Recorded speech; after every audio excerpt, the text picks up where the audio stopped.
purify. Okay, so for the purpose of calculating zakat, okay, this is also have been touched in the last in the first session.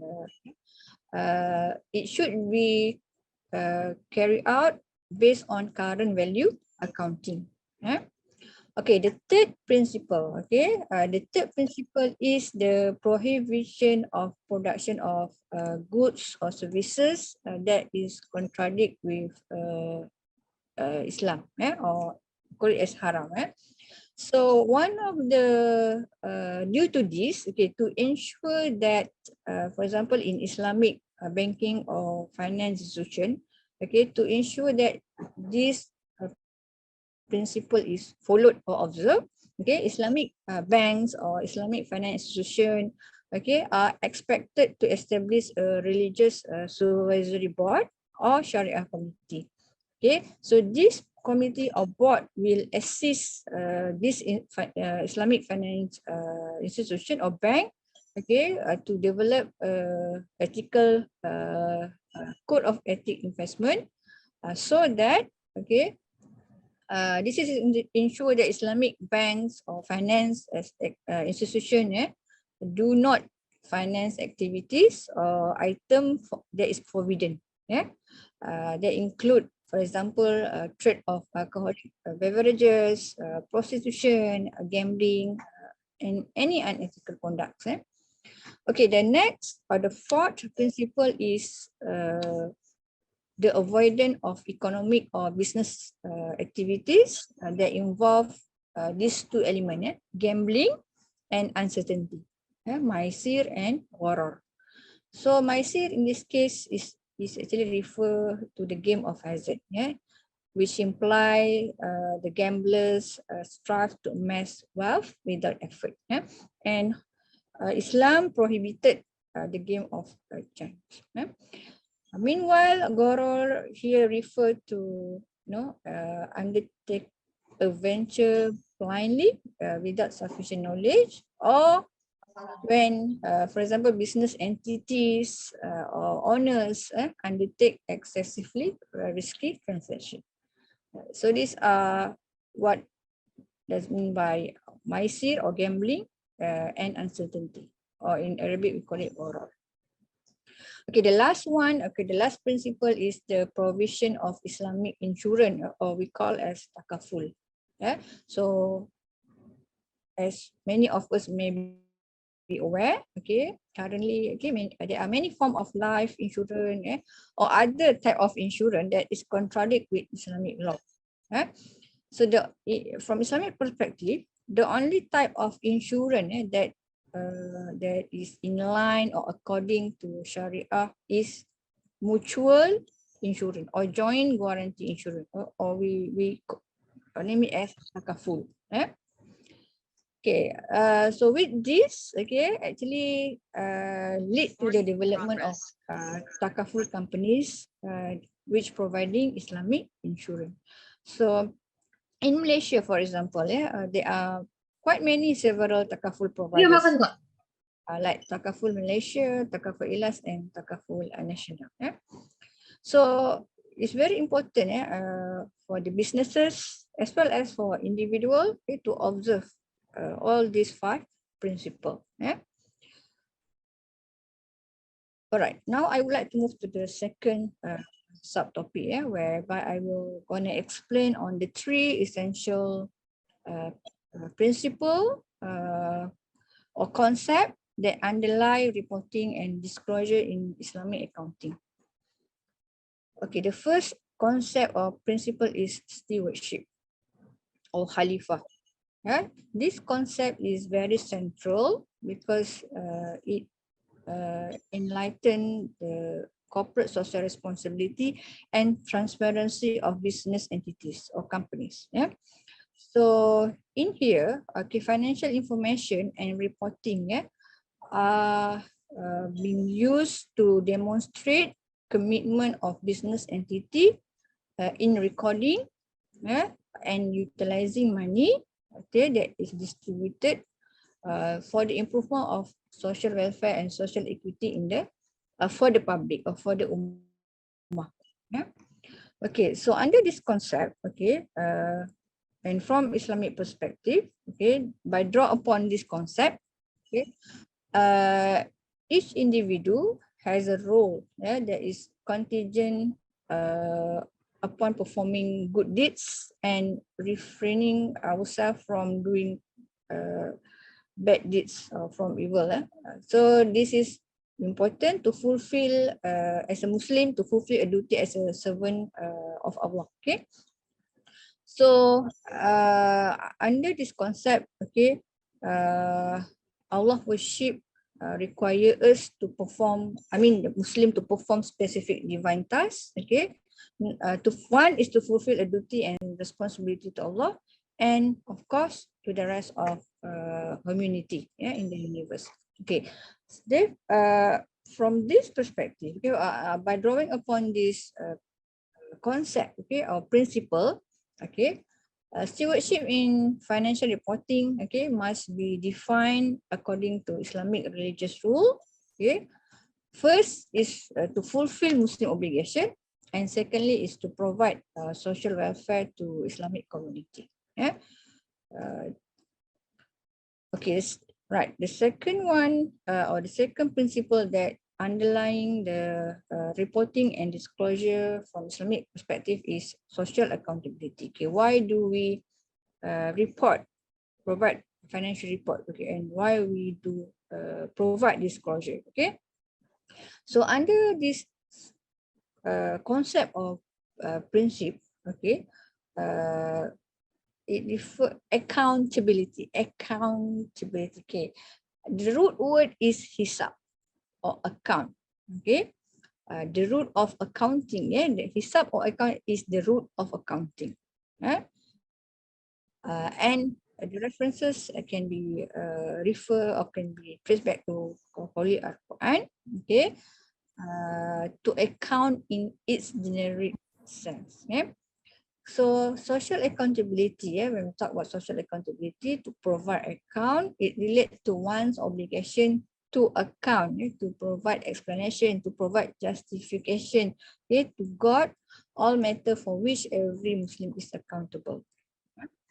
So if you still remember in the first session last time, okay, all resources that made available to us, okay, from Islamic perspective, okay, are made so in the form of a trust. So we are trusted, okay.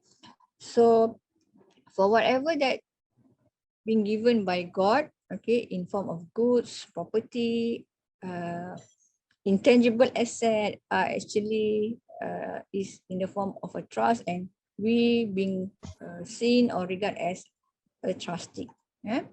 So what consequently, okay, every Muslim has an account or have to provide account to the Creator.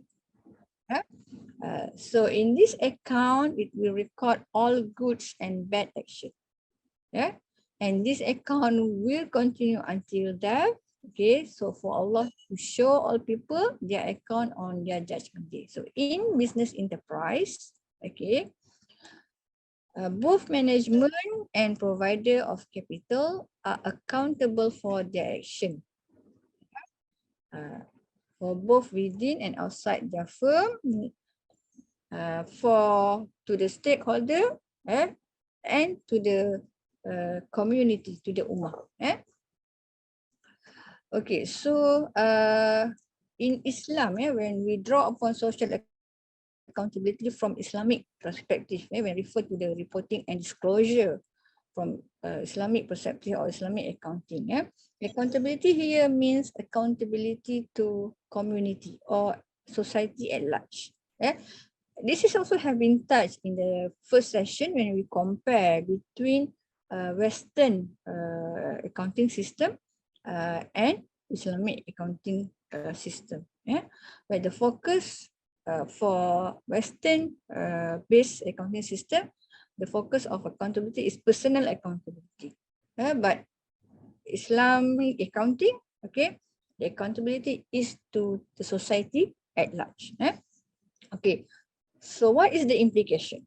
Okay, so by draw upon this concept, okay, one of the main objective of Islamic accounting is to provide information through reporting and disclosure, okay, which will help those that need to provide account, okay, to discharge their accountability, okay, in the companies, okay, to the ummah or to the society at large. Means that financial reporting and disclosure plus other reports. Maybe you provide a sustainability report or ESG reporting, okay.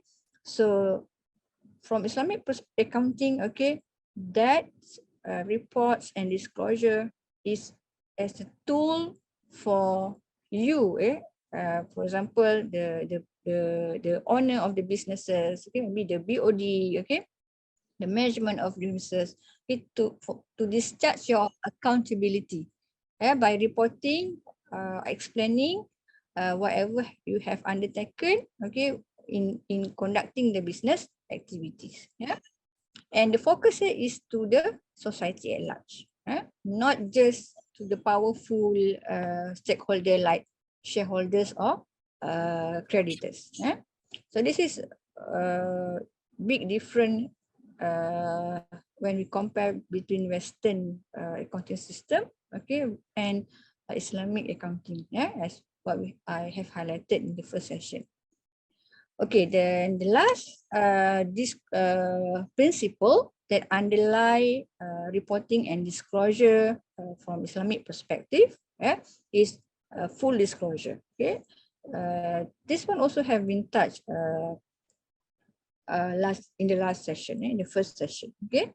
Okay, so full disclosure principle require business entities or companies, okay, to provide financial information, okay, that is fair and accurate. And the purpose of reporting and disclosing accounting information, again, okay, is being highlighted again here, is to serve the public interest, the community, the society at large.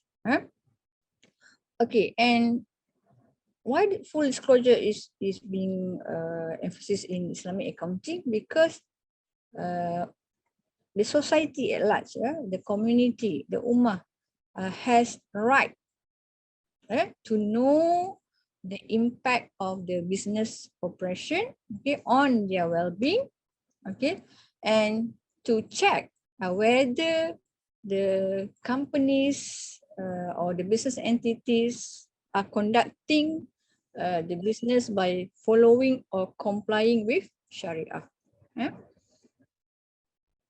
Okay, full disclosure concept or the principle is also related to accountability got by making information freely available.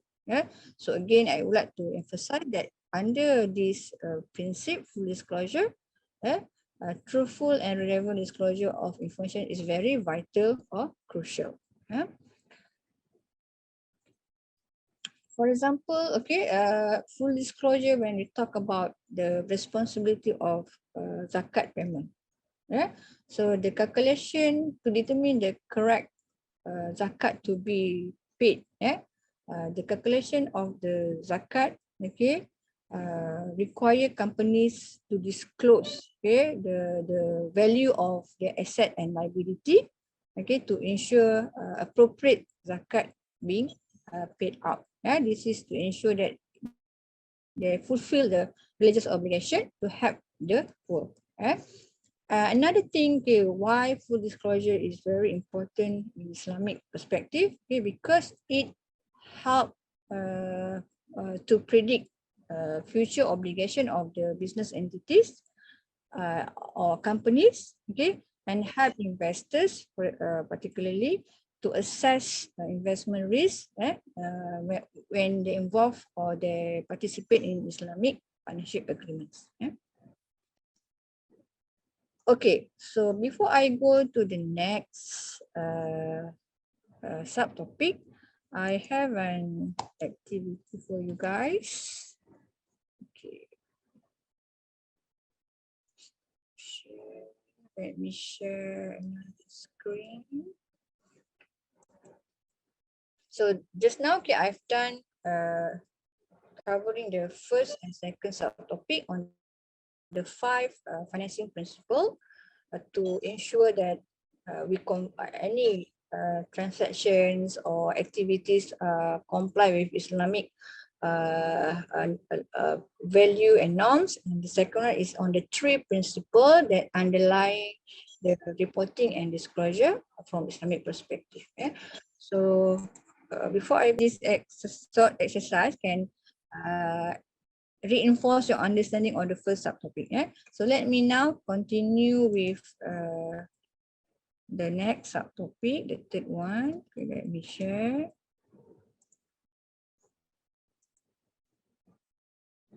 Okay, now the third, I'm going to proceed with the third subtopic, which is accounting standard for Islamic institution.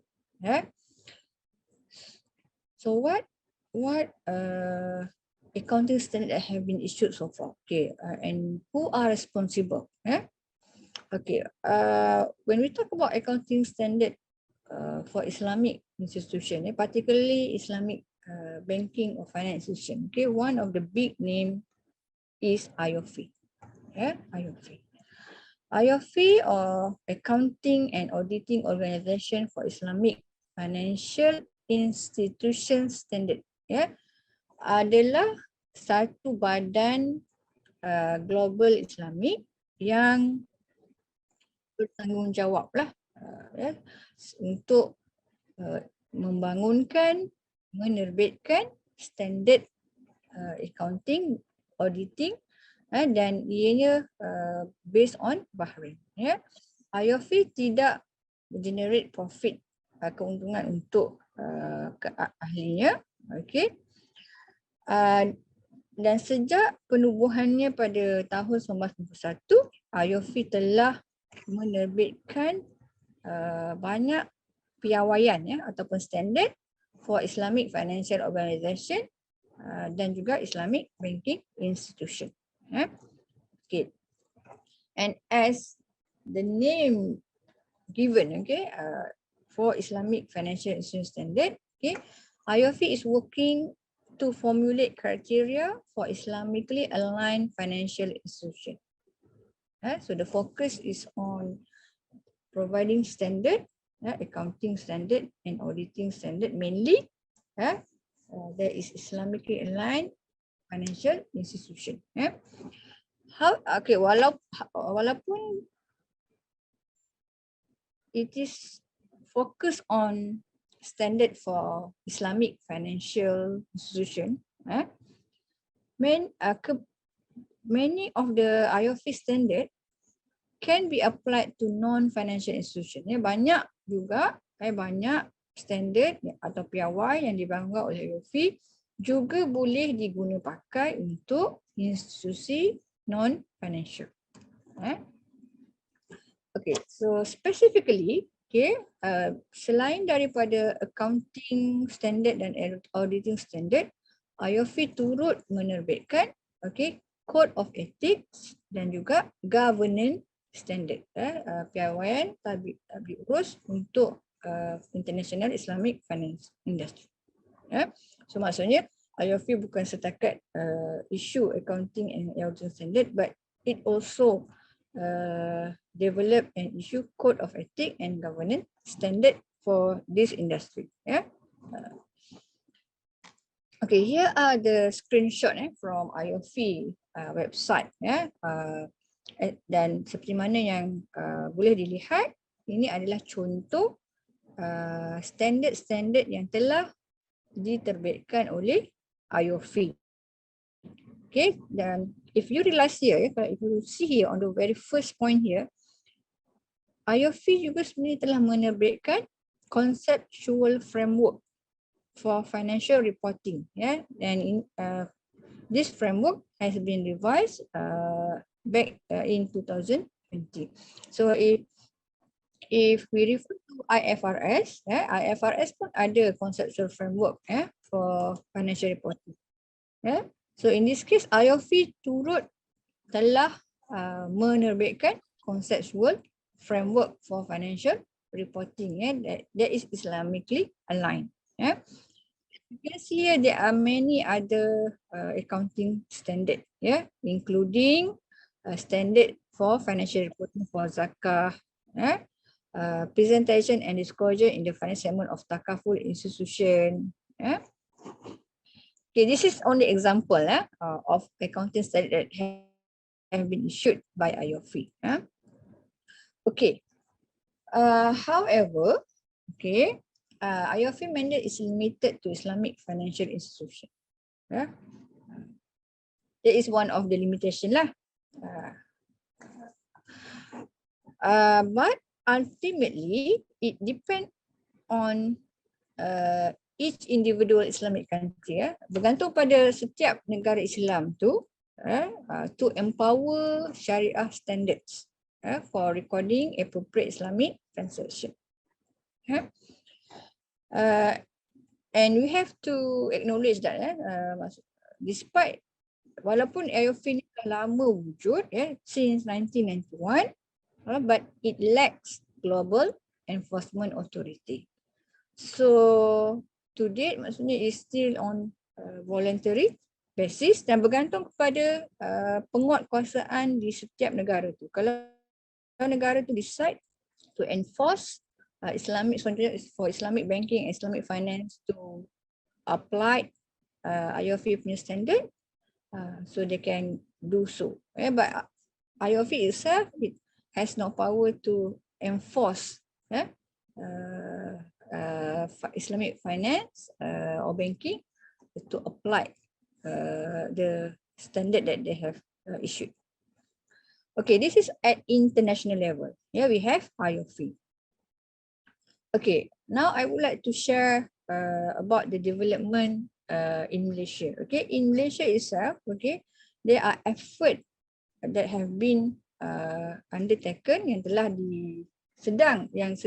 sedang berlaku, okay, sedang dibuat untuk membangunkan dan menerbitkan Islamic Accounting Standard for Baitul Mal, Zakat and Wakaf institution on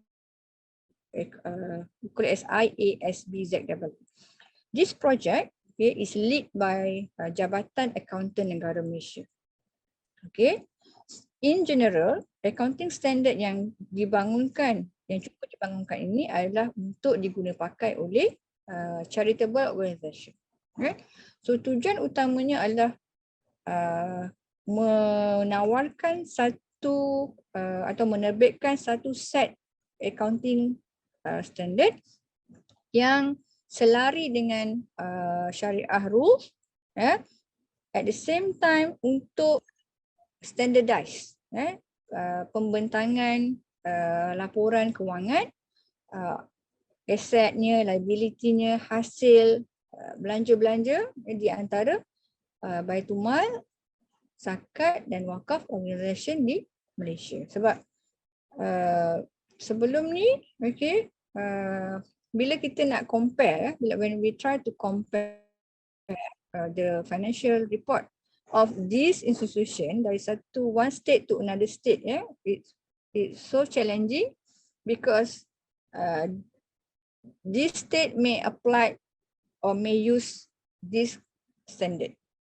Okay, and state B, for example, use other standards. So it's very difficult for user to compare the performance, for example, of this organization. Okay, and to do this, this standard is this project, to issue the Islamic standard for this organization, okay, is by draw upon on Sharia-based conceptual framework, and that is in line with the notion of hifzul mal, or preservation and protection of property. Again, okay, specific purpose of this set of accounting standard, okay, is to enable comparability, yeah, comparability of financial statement of this entity, compare current year with previous year and with other entity. Mean that the same organization, wakaf, zakat and baitul mal in state A with the same institution in state B or state C. Okay, as of today, two IAS value had already been issued by the Accountant General Department of Malaysia. The first one is on presentation of financial statement and the second one is asset. And many more in the pipeline. Banyak lagi sedang diusahakan. So this is at example of in country level for Malaysia. Okay, so what I can conclude for Islamic accounting standard, internationally we have IOFI. Okay, and I believe that beside Malaysia, there may be other projects that are carried out by other countries with regard to developing its own Islamic accounting standard. Okay, now I would like to share the fourth subtopic on empirical studies in Islamic accounting. So Islamic accounting has received a lot of attention by researcher. Banyak kajian akademik atau ilmiah telah dijalankan ke atas bidang Islamic accounting. Okay, so kajian-kajian dalam pelaporan dan pendedahan kewangan daripada Islamic perspektif ini telah dibuat daripada berbagai sudut dan konteks. It is indeed a very broad research area. Satu bidang penyelidikan yang sangat luas.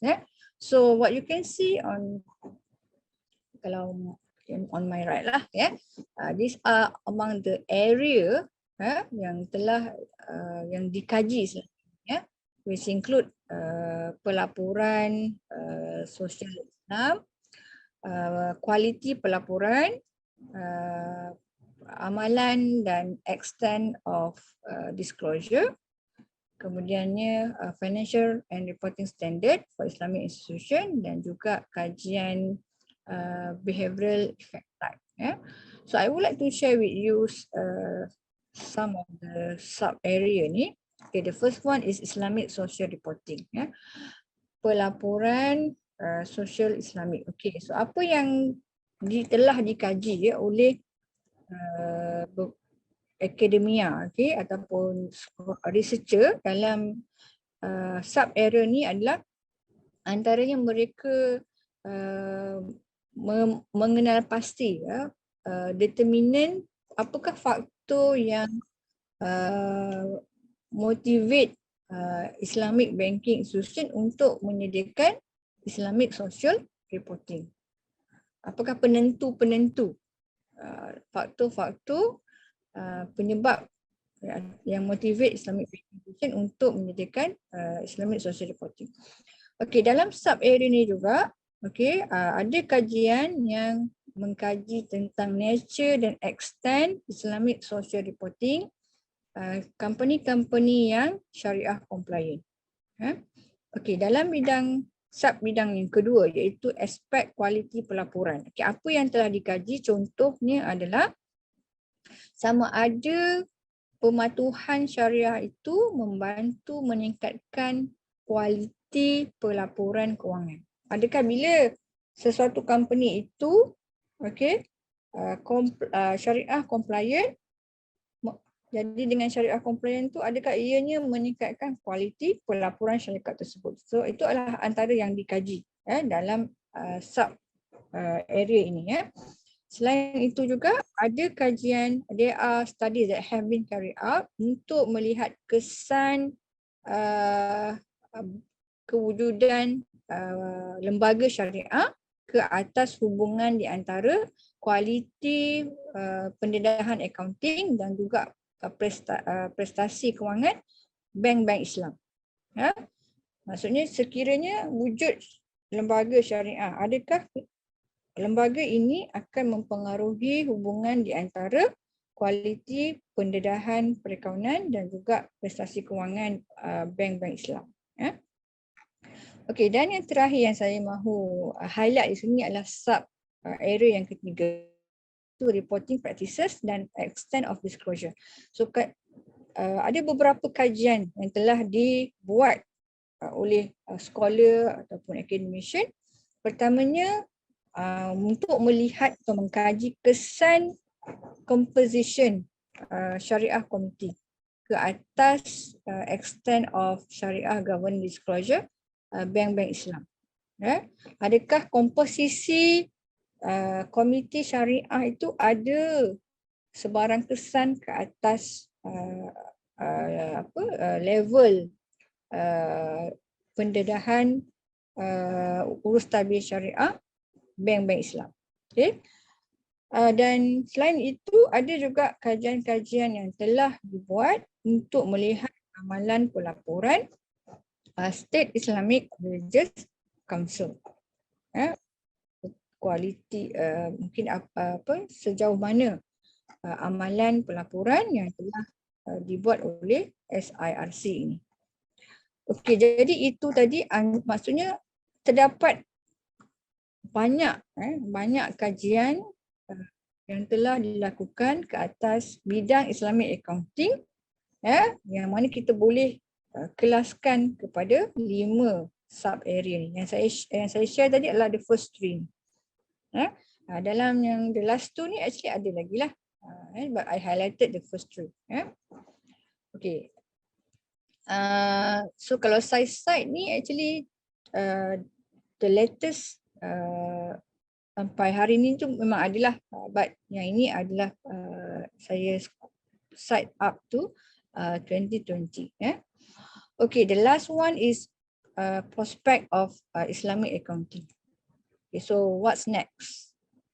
What move forward to? Okay. Right. If we talk about contemporary modern world, specific when we refer to after the World II, okay, Islamic accounting is relatively new. Okay, not surpassing 4 decades.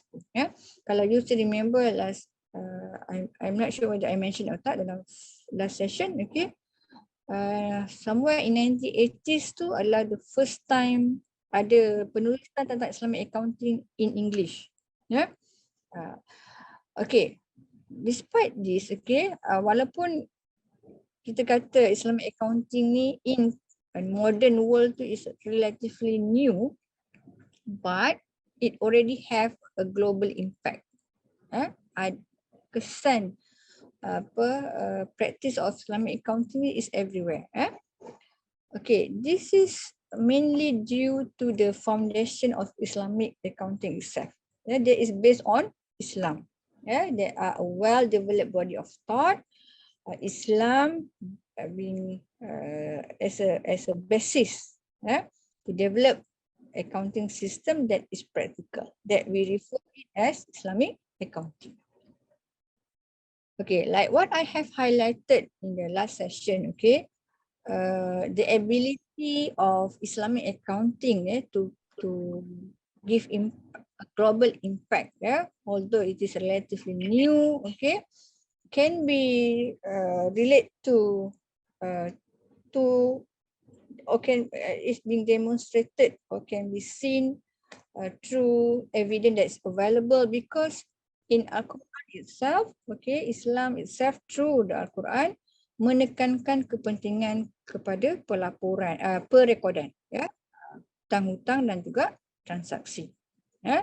On top of that, there are many historical evidence from previous Islamic empire that provide evidence on the practices of Islamic accounting. Although at that time, terma accounting dan Islamic accounting tu mungkin masih belum digunakan lagi, tapi practice tu ada. Right, so because of that, okay, because of this we would say criteria, okay, prospek. Okay, Islamic accounting is seen or being regarded sebagai satu alternatif kepada conventional accounting. It can be used to, maksudnya if you besides conventional accounting, you can use Islamic accounting. Yeah. Okay, although conventional accounting and Islamic accounting, okay, basically the purpose is to provide the same thing. I mean, for recording, measurement, reporting, okay. But Islamic accounting based on Islam, okay, is a holistic and integrated accounting system that is focused on both financial and non-financial aspect to ensure and another different uniqueness of Islamic accounting as compared to conventional accounting is in Islamic accounting it is to ensure that there's no harms on society. Whatever the businesses is doing, they have to make sure that no harms are being created or being faced on society. Yeah. If we refer back to the objective of the Islamic accounting framework, okay, one of it is to make sure that or to achieve socio-economic objective. Of course, there are challenges ahead, waiting for the Islamic accounting, which include lack of knowledge and understanding among many people, okay, because we are not so aware or have knowledge about what is Islamic accounting, okay, how it differ from conventional accounting. Is it a practical accounting system to be used? Okay. Another challenge is prejudice that may exist among many people, especially those from Western, okay, on Islamic accounting as well as on Islam itself. So we have to do something to overcome this challenge. And another challenge is on regulatory issue, because as I highlighted when I went through IOFI just now, okay, when I explained about IOFI, okay, despite the efforts, lack of enforcement authority. Yeah. Okay, so I think, okay, now I come to the summary, okay, of part 2.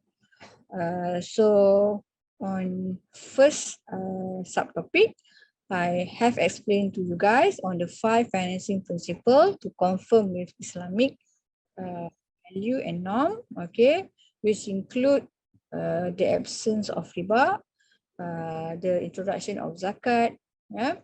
And then we must avoid economic activities that with gambling and uncertainty. And then another on the introduction of takaful. Okay. Okay, and then on the second outline or second subtopic is the 3 principles for reporting and disclosure from Islamic perspective, which are stewardship or Khalifah, the concept of stewardship or Khalifah. The second one is the principle of social accountability. Okay, so from Islamic accounting, companies are accountable, okay, to, of course, to Allah ultimately, but also to Ummah. And another important principle underlying reporting and disclosure from Islamic perspective is full disclosure. It's very important for companies to provide full disclosure so that the community or the society are aware the impact of the business operation on their well-being. Okay, and to make sure whether the business entity are in line or comply with Sharia law or not. Okay, on the third subtopic or outline, okay, I share you guys on accounting standard for Islamic institution. So at international level, we have IOFI that are responsible to issue not just accounting and auditing standard for Islamic financing institution, but they do also issue code of ethics and governance standard. Yeah. However, in terms of enforcement of the standard that being issued by IOFI, it really depends on every individual Islamic country. Yeah. Then I also have shared about some project to develop Islamic accounting standard for zakat, wakaf and baitul mal institution in Malaysia.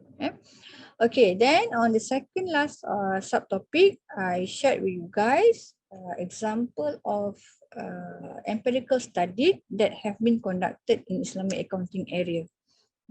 So ada banyak kajian yang telah dibuat ke atas bidang Islamic accounting, dan ia boleh kajian-kajian ini telah dijalankan dalam berbagai sudut atau konteks. Dan kajian-kajian ini sebenarnya menyumbang kepada pembangunan Islamic accounting itself.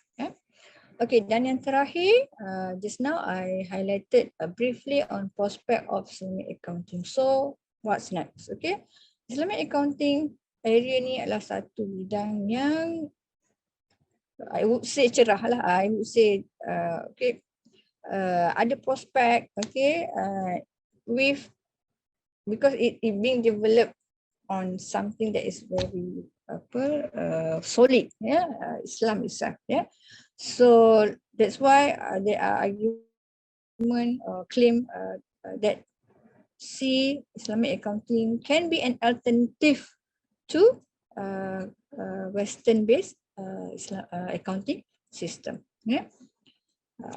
Plus, I also highlighted the challenges that must be overcome to make sure that the development of accounting can be further.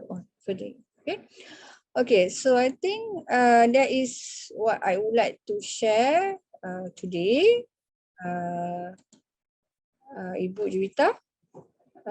But I have one more activity, okay, to be undertaken with you. Let me share my screen.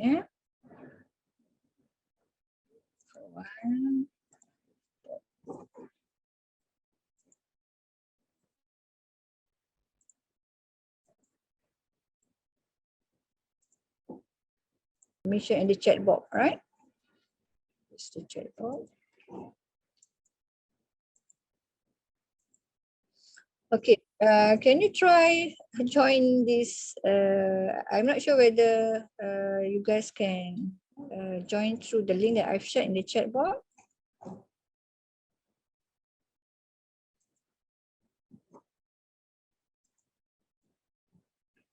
Let me share the screen again. Bu Juwita, I think I really speed up today's lecture by considering the situation there, okay, public holiday. So I have summarized what is today's essence that consists of 5 subtopics on the topic that title the development of Islamic accounting and the prospect. So I pass over to you, Bu Juwita. Thank you very much, Dr. Norfaiezah, for giving us such an interesting and informative lecture for all the participants and all the lecturers that teaching the Sharia accounting in USU.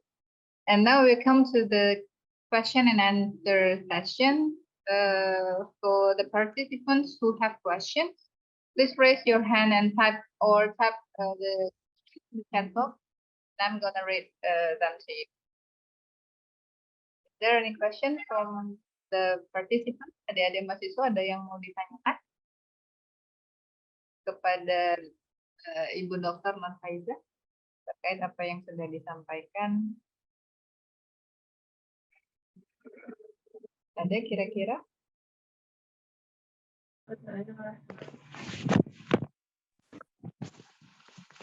Mungkin saya nak tanya sikit, saya apa, Bu Juwita. Mungkin bukan bertanya, tapi nak minta pendapat Dr. Norfaiezah. Ya, sila. Begini dokter, kalau sekarang ini kan, tapi mungkin di Malaysia juga sama. Kita di Indonesia ini kan kalau based transaction based electronic based transaction itu kan sangat apa ya, variety lah.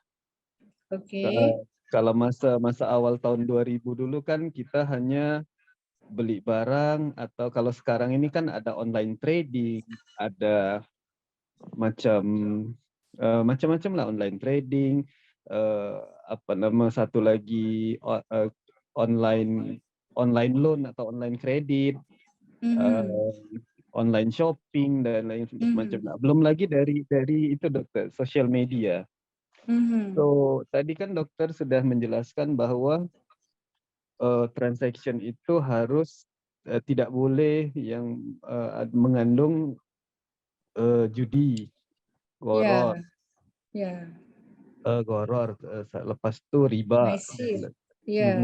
So kalau sekarang nih dokter, kalau based on online ini kan kadang-kadang kita tak nampak dokter. Kalau physically bolehlah kita nampak, tapi kadang-kadang dia di dalam online ini dia macam di luar itu memang normal, memang semua lah, tak ada goror.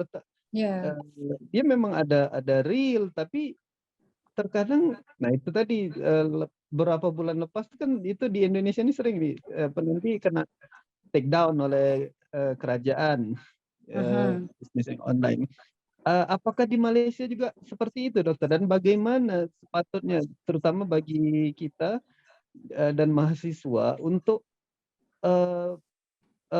preventing the for the goror transaction dokter? Yang uncertain Uncertain. Okey.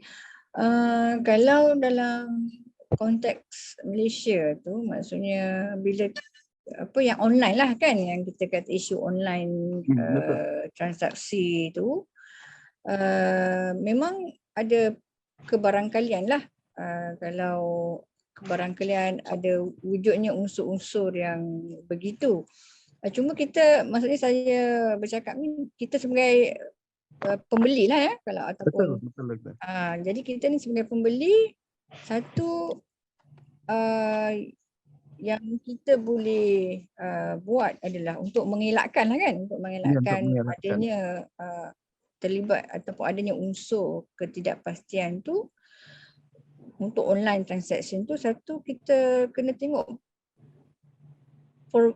platform tu sendiri kan, sama ada platform tu satu platform yang reliable kan. Contohnya kalau tapi secara umumnya kita boleh berkata begitu, sebab kadang-kadang ada juga platform yang reliable tapi shop dia tu mungkin juga terlepas, ada yang tidak ada melibatkan unsur-unsur yang ketidakpastian kan dalam barangan, tapi dia is on our effort tu, maksudnya kita dah cuba untuk berurus niaga melalui satu platform yang reliable. Contoh kalau kita beli barang tu kan, berbanding kalau kita beli di Facebook, saya mungkin lebih prefer ke Shopee atau Lazada sebab ada proses verification tu ada. Kemudian ada review, kalau kita mau lebih percaya kan, kita tengok review pula, rating pula. So these are the element untuk mengelakkan mengurangkan elemen-elemen ketidakpastian itu. Berbanding kalau membeli direct di Facebook, ada banyak kes kan yang kita mungkin pernah alami, yang kita pernah lihat kan. Maksudnya tidak ada satu proses untuk pengesahan di situ bahawa peniaga-peniaga itu memang sungguh, maksudnya real one kan, ataupun just scammer. I think that is common lah, maksudnya bukan saja di Indonesia, di Malaysia pun ada perkara-perkara begitu. Tapi apa yang kita boleh buat untuk mengelakkan unsur-unsur tu, bila online transaction ni, pada saya yang penting apa platform yang kita guna, apa platform yang kita pakai. Yelah, of course ada juga yang terlepas, tapi at least on our part kita dah cuba minimize kebarangkalian wujudnya elemen-elemen yang begitu. That is my response lah. That is my response. Baik doktor, sebab kami di sini risau juga doktor. Ada satu student saya tu merugi sampai 20 juta rupiah. Mungkin kalau ringgit tu dalam berapa noh? Berapa Maksudnya ribu pelaburan melapor ke? Online investment macam itulah doktor. Okey. Yang itu pun memang di Malaysia tu pun memang banyak berlaku. Dia sebenarnya berbalik juga kepada yalah, maksudnya we as user tu kan cannot mudah yalah, bila provider tu offer macam-macam, it can be something yang very attractive, betul Betul. So dia sebenarnya bercampur juga unsur uncertainty tu ada kan, tapi sebab kita ni mungkin maybe we really seek or believe on whatever being offered, we blindly jadi kan ada satu elemen tadi kan yang kita bila bawa uncertainty tu, kita ataupun ambil excessive risk. Tadi ada unsur tu kan, bila saya terangkan pasal horror uncertainty, salah satunya refer kepada perbuatan sama ada blindly kita tak betul-betul buat keputusan tu, atau tak cukup maklumat tu, ataupun kita excessively taking risk, pun juga ada elemen horror tu. So dalam Islam tu maksudnya kalau kita ambil kira perkara-perkara tu, kita pada waktu yang sama sebenarnya it help us lah to avoid all this kind of scheme lah. Whether online or offline. Offline pun ada banyak juga kan, Dr. Sambas. Cuma lately ni banyaklah yang online kan, online ataupun link yang kita dapat daripada mesej apa semua kan. Betul.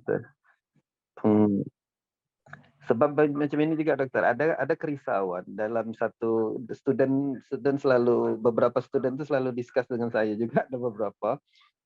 So mereka tanya, Pak, jadi kan kami ini mahasiswa ini, sebab kalau di Indonesia ini yang ramai jadi main klien mereka itu student dokter. Tapi duitnya banyak duitnya ya. Saya tak pastilah dokter. I'm not sure. But yang saya tu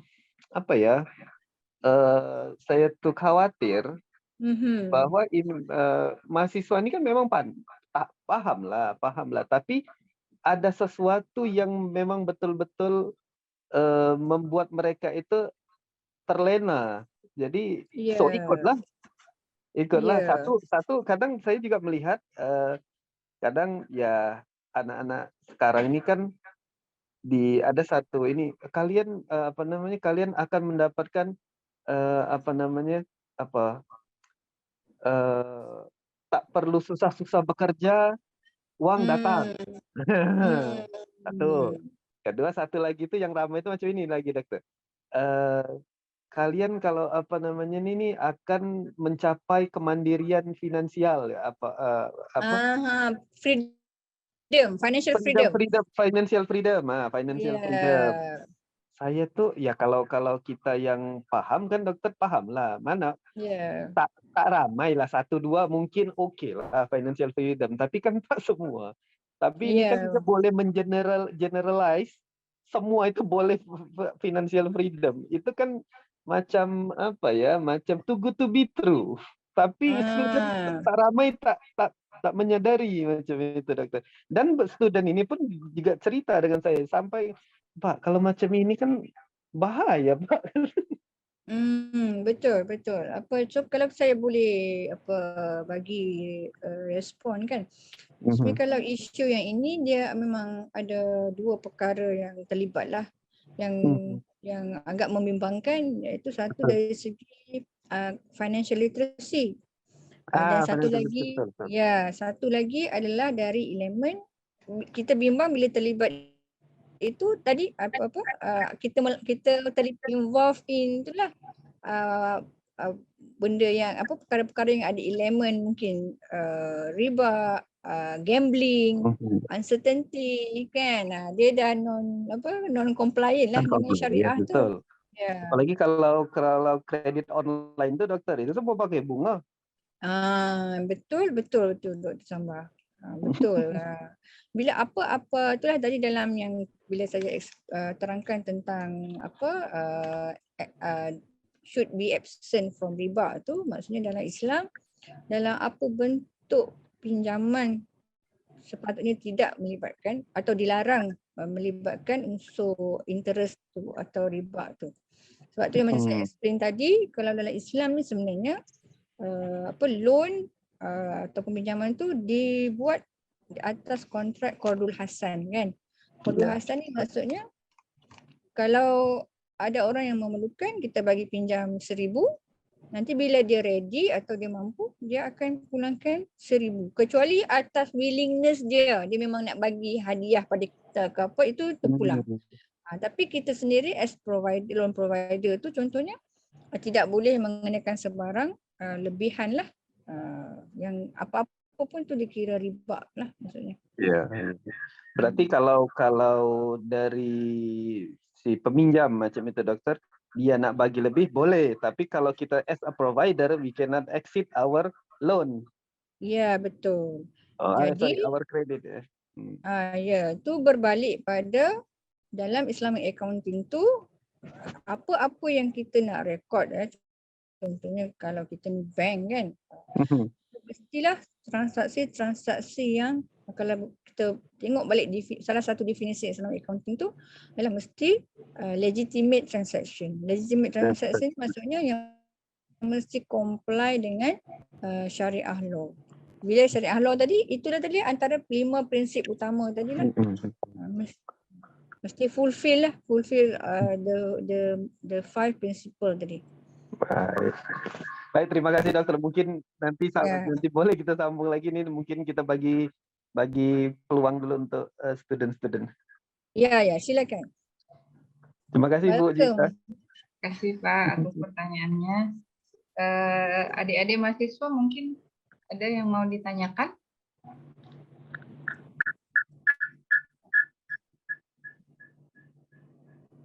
Ada, Dek? Belum ada sepertinya ya. Ini lagi ini melancong semua ini Pak. Sebab hari cuti sama kan, ataupun tadi telah jawab soalan. Soalan latihan. Medan panas dokter. Panas macam mana? Hari di sana. Panas. Panas. Panas sangat nih. Kalau letak jemur kerupuk lekor kering dah nih. Kering dah. Boleh makan terus ya. Mungkin kalau saya sekiranya lah ada apa-apa persoalan yang baru keluar kemudian feel free lah to contact or email me lah. Okay, thank you very much. Saya bagi email address just in case if ada apa-apa pertanyaan yang mampu saya address lah on Islamic Accounting ni. Okay. Terima kasih. Jadi adik-adik kalau ada pertanyaan nanti yang mungkin timbul ya setelah acara ini berakhir, boleh kontak via email ya dokter ya. Ya silakan. Baik, mungkin kita bisa dismiss aja lecture kita hari ini ya dokter ya. Okay, I would like to thank you to our lecturer for today, Professor Madya Dr. Norfaiezah Binti Sawandi, and all the participants for their active participation. And I'm Juni. I have probably made during this lecture. And thank you very much once again. Assalamualaikum. Okay, I really would like to thanks to the university because inviting me. Okay, I really appreciate the participation from the student, and I hope that you gain something from this session. We hope that you gain something about Islamic accounting from these two sessions. So I wish you all the best. Semoga kepahaman tentang Islamic accounting tu ada, kalau tak banyak sedikit pun jadilah. And I would like to apologize for any sebarang kekurangan sepanjang saya mengendalikan dua sesi ini. Okay, terima kasih. Tangkap Assalamualaikum. gambar dulu Bu Jita. Ambil gambar. Oh iya, foto dulu ya, dokter ya. Boleh. Ambil gambar. 1, 2, on cam boleh ya Dek semuanya. 1, 2, 3 slide pertama.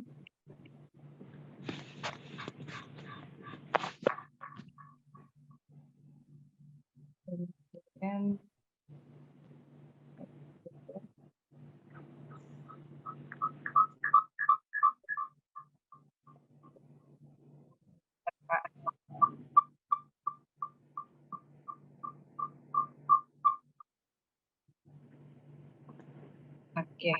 Oke Pak. Baik, terima kasih dokter. Nanti insya Allah Sama-sama. jumpa lagi nanti kalau Ya, dalam insya- program-program berikutnya. Ya, insyaAllah. Okay. Assalamualaikum. Waalaikumsalam warahmatullahi wabarakatuh.